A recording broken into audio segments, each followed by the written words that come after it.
Hello everyone, I am Brady Bridges and I'm the broker and owner of Reside Real Estate here in Fort Worth, Texas. I want to welcome you to another episode of Real Talk with Reside Real Estate. We are a top producing team here in Fort Worth, Texas, and we want this podcast to be a resource for anyone looking to learn more about real estate and the great city of Fort Worth, Texas. Today is another episode of Real Talk with Reside Real Estate, and today I'm joined by Sarah Lyons. She is a top producing agent in Dallas, Fort Worth, having been named a 30 under 30 recipient in Realtor Magazine, and she was the only DFW winner in the 24 years of the contest. She has also been the top Century 21 Judge Fite agent 4 years in a row from 2018 to 2021 and has sold over 550 homes in the past 9 years with a 100% referral-based business. Sarah is the chair of the Member Community YMCA annual campaign and a former volunteer of the year there. When she's not working on real estate, she enjoys playing board games with her husband and sons. Sarah, thanks for coming in. Thank you so much for having me. So Sarah, kind of go on and expand and tell people a little bit more about you and how you got into real estate and just how that all transpired where you're at today. Absolutely. So my husband and I were high school sweethearts. We moved to Fort Worth in 2010, right after having our first son, for my husband to go to medical school at the Texas College of Osteopathic Medicine. Okay. And I was a stay-at-home mom. He was in school, and that was kind of our life for the first couple of years at Fort Worth. He ended up quitting med school in his third year, a month into third year med school after we had just had our second son. He was miserable the whole time, but we kept saying, just keep it up, because the first 2 years are book learning. The second 2 years are all in hospital. Yeah, you're actually practicing things. And so he gave it a solid month of pediatrics in year 3 and was like, this is too high stress. I liked the learning part. I don't like the hospital stuff. And so he decided to quit. He decided not to be a doctor. So at that point, we had 2 kids, a mountain of debt, and needed a life plan. My undergrad is in accounting. Initially, the plan was I was going to become a CPA, but we chose to go to med school instead of me go to graduate school. So I had always been interested in real estate. Of course, the cliche, watching HGTV. And I asked my parents for a Groupon for real estate classes for Christmas. And that was back in 2013. So I spent 4 months working every day on doing my lessons in between nap times and, the kids going to bed. And sat for my exam, passed, and immediately hit the ground running. There wasn't really a backup plan. It was our backup plan. Yeah. Fortunately, we realized really fast that I was good at it, that I could make a really good living, and I was passionate about it. So within a couple of months of me selling real estate, we officially flipped, and he became the full-time stay-at-home parent. I became the full-time working parent, and it's been that way ever since. So it's been almost 9. I just had my 9-year anniversary in the business. That's great. Yeah. I think it's really cool, and it's a testament to y'all's marriage that y'all can figure out what works just for a team for you guys and what's best for the family, and that's really cool that y'all figured that out. And I'm happy for him because there's a lot of people that go into those careers that end up hating them, and yeah, it's tend to work out. I mean, yeah, I actually have a physician client who's a recent med school grad, and he's moving here for residency. And he has said to me more than once this past week, your husband really made a good choice. Yeah. If he said, I'm too far in, I'm done now, and I'm in residency, I'm not quitting, but I probably should have. Yeah, so I got my license in 2007. I didn't start really doing anything with it until probably 2013, 14, same time as you were getting licensed. And during that time, like everything, I worked in oil and gas, everything had fallen out. And I had so many friends that went and they got their MBA or they went to law school just because there were no jobs at that time. And like half the people that are lawyers now hate it. Yeah. So I'm really glad that he figured that out. Yeah. He's now a full-time stay-at-home dad, and he homeschools our boys, which Ben is 13 and Will just turned 11. And so I tell clients all the time, he has a harder job than I do because he's homeschooling them. And this isn't like online curriculum babysit situation. This is full out every single subject he is teaching. But I'm so proud of him and so thankful because our kids are really well-rounded. They're passionate. They actually enjoy reading. They enjoy learning. So how far into the business were you whenever he decided to full-time stay at home? Was he not even 6 months? Not even 6 months. He was so whenever he quit med school and he was trying to figure out his own path, he started taking helicopter pilot lessons. He started working at South Hills High School. His cousin is an admin there and got him a job in the English department. That was actually how he decided not to let our kids go to public school. He spent a few months in a actual Fort Worth high school and realized these juniors can't write a prompt, let alone an essay. This is not where our kids should be going to school. I'm from Odessa, and I never knew many kids that for homeschool, but that's here. It's pretty common.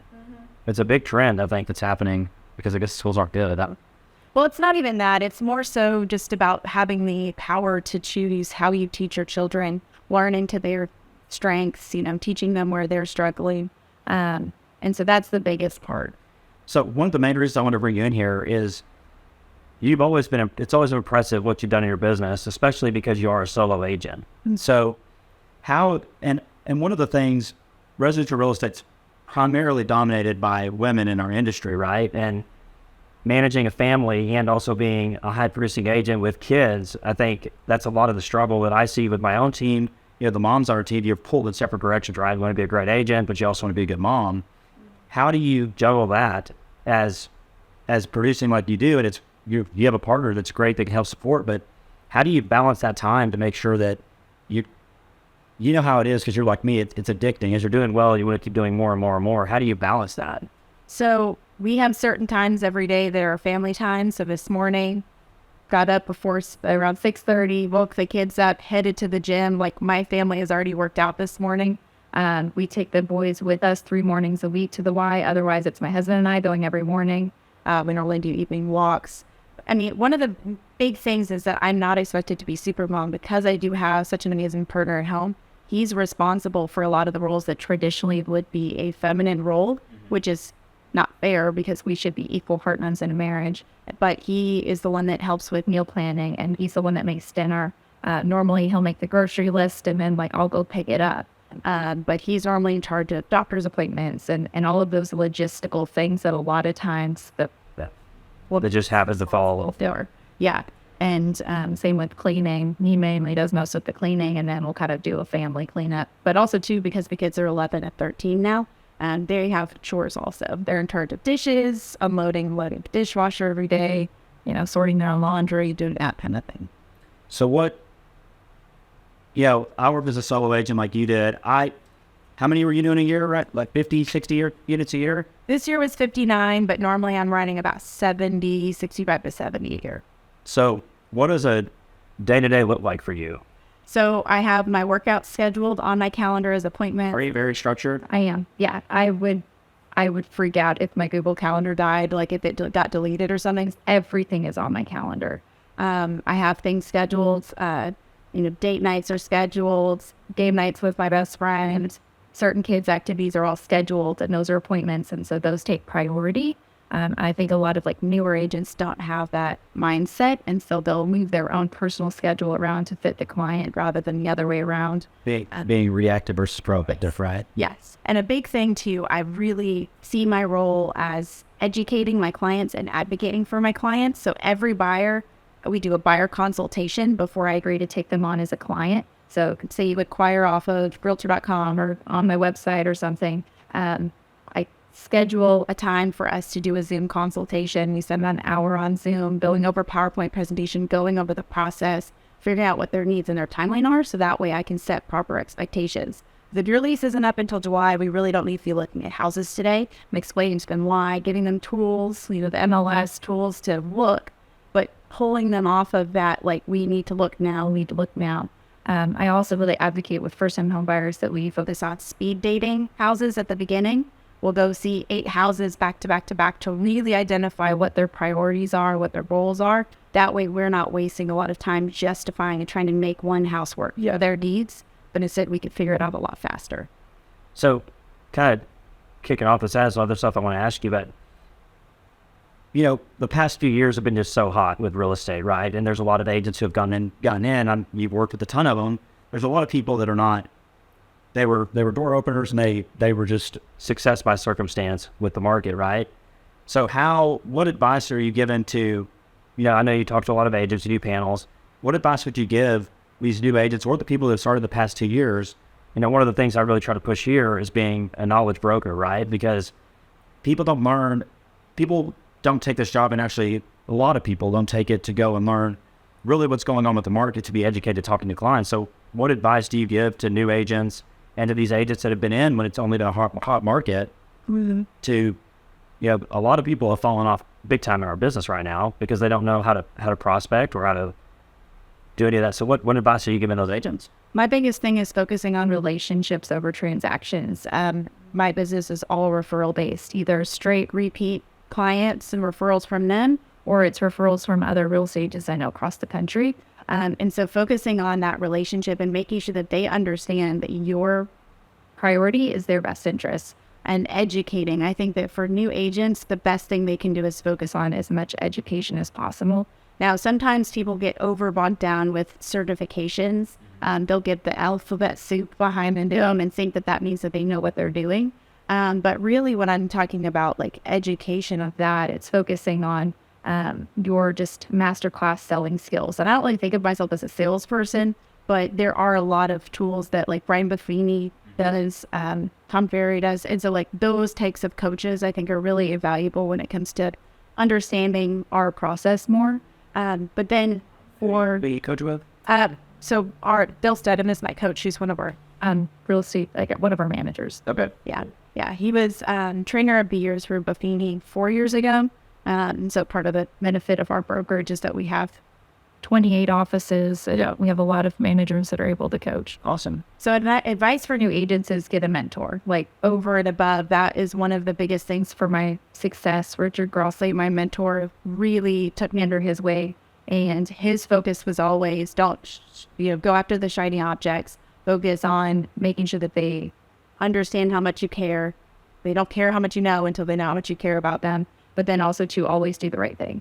If anything kind of makes you feel squirrely, it's because it's not right. And so focusing on that over and above everything. His advice always has been, before you leave the listing appointment, sit in your car for like 30 seconds and just play back through it. Even if you got the listing, think back through the listing appointment and think, where can I have improved? Where's maybe something that I said that I could have said differently? One of my first listing appointments, he had me sit down and we went through how it went. And I kept saying like, well, the husband asked this, the husband asked that. And he said, well, what did the wife ask? And I was like, I don't know. She just was really quiet, but she just sat there.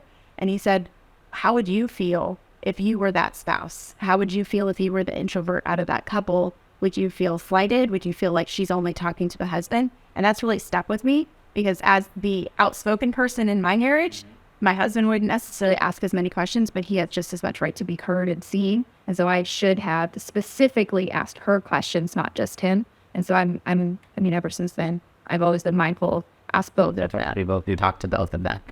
You never really know either who that. Oh yeah, you don't actually know who the decision maker is. Yeah, for sure. Usually it leans more on the wife in a lot of those circumstances. Yeah, absolutely. The husband may want to try to take charge, but happy wife, happy life. Yes. So let's just kind of go back to your business. You said you're 100% referral based. So are you working, what type of clients are you working with? Are you working with mostly people that are here moving within the market? Or are you seeing mostly more out of state buyers right now? What's your business look like currently? Both. I have plenty of referrals that are local or repeat clients, sell their house. I sold them and help them buy the new house. But I do get a lot of out-of-state referrals through the Realtor Magazine 30 Under 30. We are a very small exclusive group, only 30 winners every year. You can't buy your way in, but it's been the biggest gift. I didn't realize just how big of a deal it was going to be until I was actually part of it. We do a private conference every year, a private mastermind. I actually hosted a couple years ago here at Fort Worth. So ever since then, it's really, really exploded my referrals because I had them staying at Hotel Denver. We were in the stockyards. I took out to Billy Bob, took them to Joe T's. So these people, a lot of these top agents come from the coast, and some of them have never even been to Texas. And so I made sure they understood, you are in Fort Worth, Texas. You are not in Dallas. We're out in Arlington. You're in Fort Worth.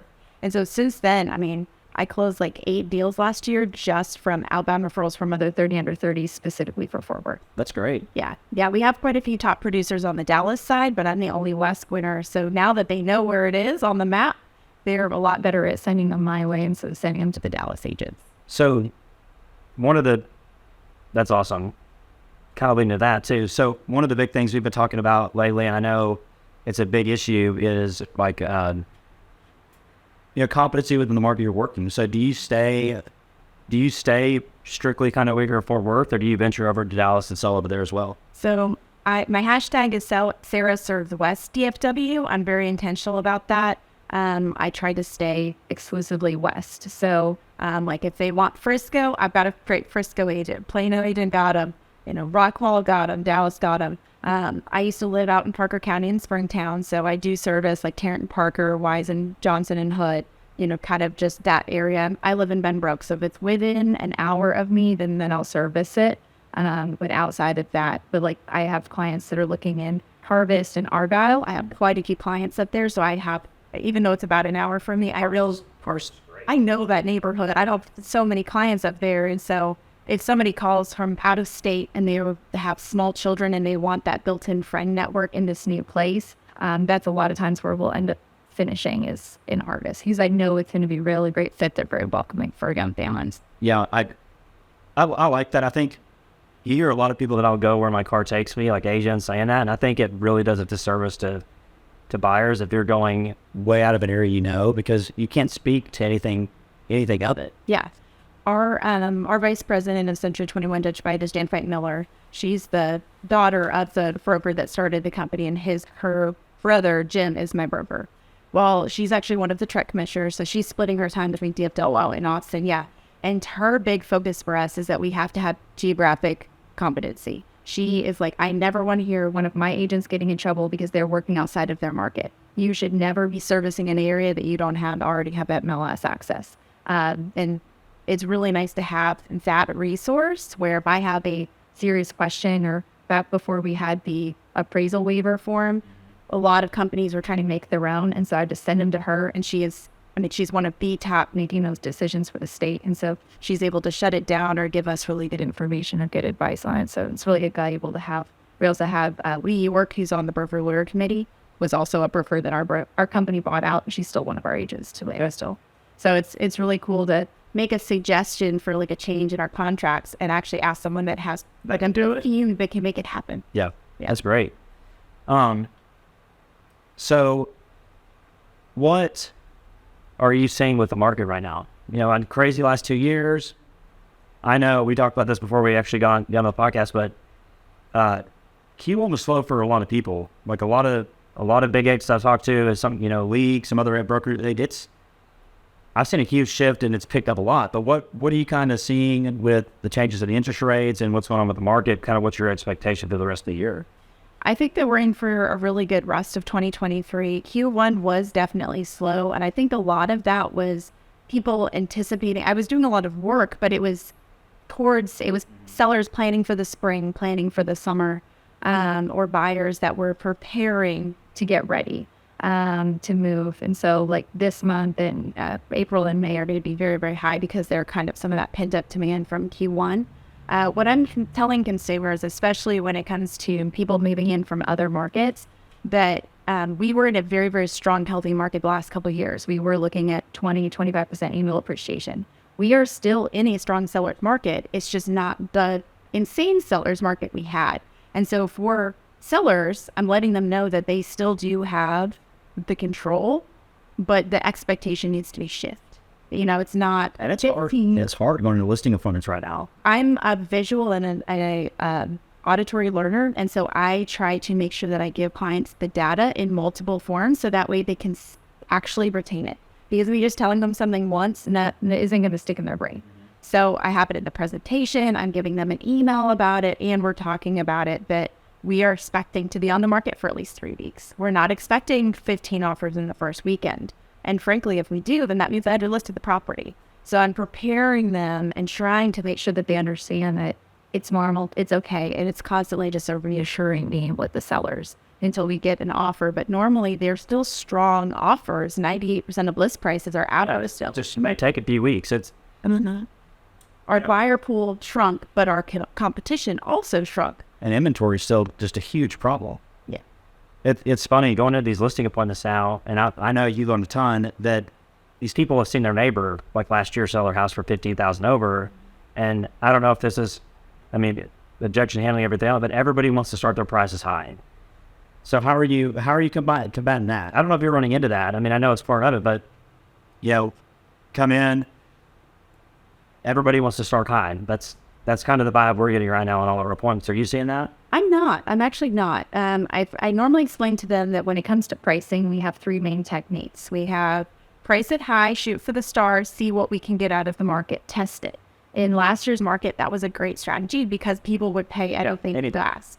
The other option is to price near fair market value, which is my personal preference. And then there's price under fair market in order to get a bidding war and get the price to raise that way. But because we have a limited buyer competition pool, I normally don't recommend that in this market. So I'm recommending, here's where we feel fair market is. Let's find a fair buyer at a fair price at a reasonable time.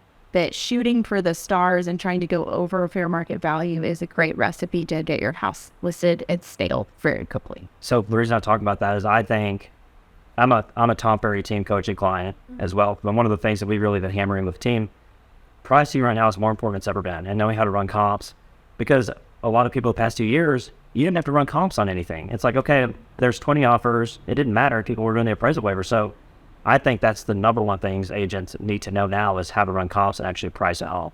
A lot of agents aren't necessarily trained properly. That's one of the reasons why a mentor is so important. Understanding how an appraiser values a property and then mimicking what they do in order to come up with real fair market value. Normally when I go into a listing presentation, I am providing multiple market analysis, and I'm looking at it from different perspectives. Say they have a pool and they're one of the only homes in their neighborhood with a pool. Well, I'm going to show them the market report of homes, regardless of pool, in their subdivision with a 20% of size within the last 6 months, 8 months or so. And then we'll also look at it from a bigger net, not just in the neighborhood, but with pools specifically. And then we'll look at it from different perspectives to figure out, okay, where realistically do we feel this is reasonable? Because other people can go one subdivision over and get another home at a pool, but for far less. Would you want to do that? And so putting them in the perspective of the buyer seat really helps with any of those kind of arguments, because they're like, oh yeah, why would I buy this pre-owned home when I could buy this new construction home 6 blocks down the road for less? Mm-hmm.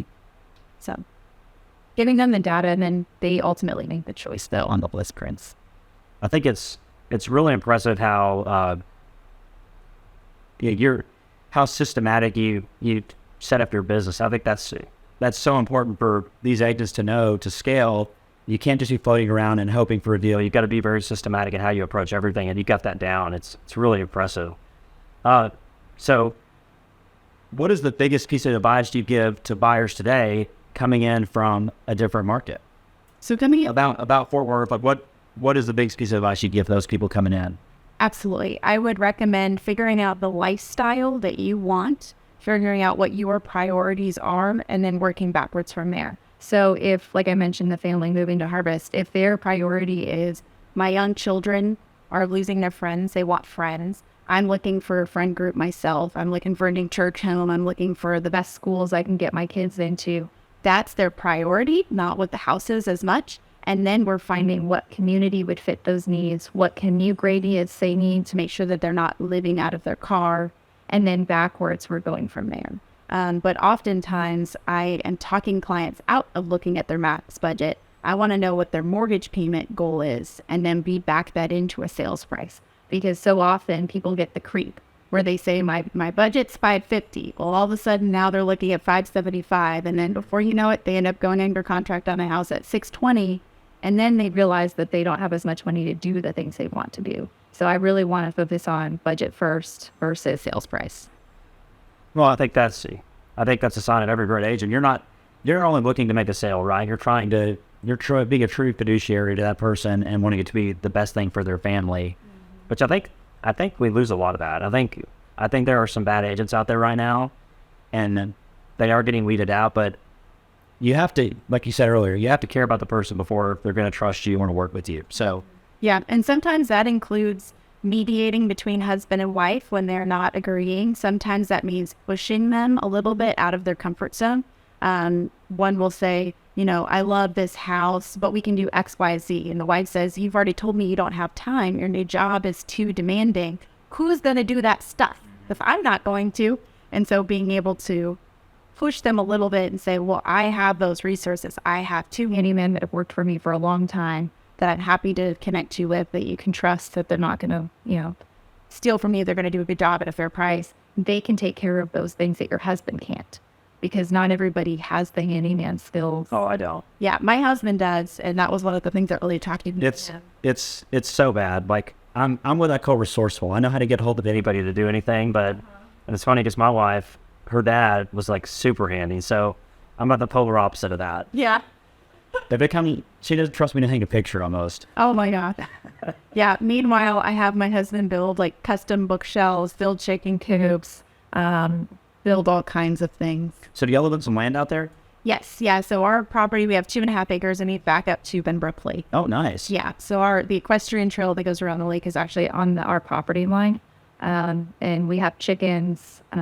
We don't have any other animals other than that, but like our neighbors have horses and ponies and stuff. You've seen Benbrook grow a lot since you moved out there. Yeah, we've only been there for 3 years, but we were out in Springtown, which also grew a lot. Yeah, we lived out there for 5 years, and that really exploded too. So one of the things I've asked everybody is, what do you love about Fort Worth? Oh man, there's so much to love about Fort Worth. Growing up in Austin, everybody loves Austin, and I just went back last weekend for the first time in 3 years to visit my parents and my father-in-law. Normally they just come to us. Yeah. And it was such a stark contrast between the two cities. We have a lot less congestion. We have, they do have a lot of green space, small walking trails, but we do too. Enjoying the Trinity trails, enjoying going and eating at like Press Cafe, going and walking the trail after, being able to have all of these different downtown areas versus just like, I hardly ever go to Sundance Square, but you can easily go to different submarkets that have these, little downtown urban areas, which is really nice. Going down to, eat at Montgomery Plaza or go over and eat at Fairmount area at Magnolia. So it's really nice to just have those different spaces. We have some really smart and talented developers in what they're doing right now for it. Yeah. And in Austin, it's just so oversaturated. It's so corporate. It's so congested. And it's such a big difference. But then also too, I love that we have, 2 major airports here. Back in September, we were able to take the kids for a month to Germany, and we were able to fly to Frankfurt direct from, DFW, and then fly direct back from Paris. And so being able to fly pretty much anywhere in the world from here is really also a gift too. Yeah, I can't imagine taking a month off from my business. That was You shut it off? So it was a long-term goal. It was something that had been in the works for years. And about 6 months before, I really started preparing clients for it, and preparing like, this is what's happening. I have a licensed assistant who's been with me for the last 7 years. And so she was able to take point while I was gone. I took my iPad and I negotiated one multiple offer deal, and that was it. She handled basically everything else for me. So I think that's really cool.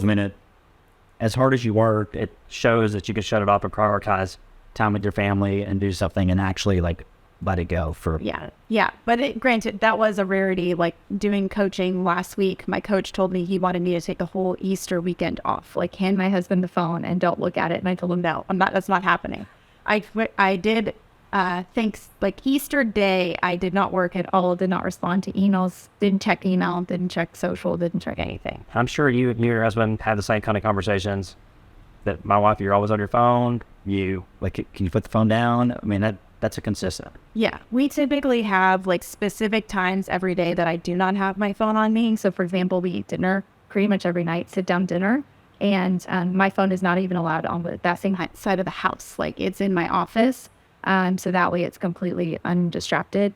And then also if we spend time in the hot tub or we go for a walk, then I normally don't have my phone on me for those. So that way those are, just focus on that. It's almost like you have to, because if it's there, you're going to look at it or use it for something. Yes, it's like a tick. Oh, let me just check that. It'll be refilled. Yeah. I also have a bunch of different auto timers on my phone. I have the relaxation mode set so it automatically will turn off access to social media and my email at a certain time every day, and then it won't go back on until the morning. I need you to show me how to do that. Yeah, Androids are awesome. I had an iPhone for 13 years and got rid of it a couple of years ago, and I am firmly in the Android camp now. I love my Android. When Well, Sarah, thank you so much for coming in. How could someone get a hold of you if they had more questions? Just want to learn more about you. Sure. Easy. SarahLyonsRealEstate.com, and that's Sarah with an H, and then Lyons is Lyons. Also, just Google my name. I'm big into using free tools like Google My Business or things like that to really expand my web presence without paying anything. There's so many free tools that people don't realize they can use to get more business. Sure. Any last thoughts that you want to share? No, thanks for having me. And here's a great 2023. Absolutely. This was another episode of Real Talk with Reside Real Estate. If we can be a resource in any way, please reach out and we'd love to help you. Thank you.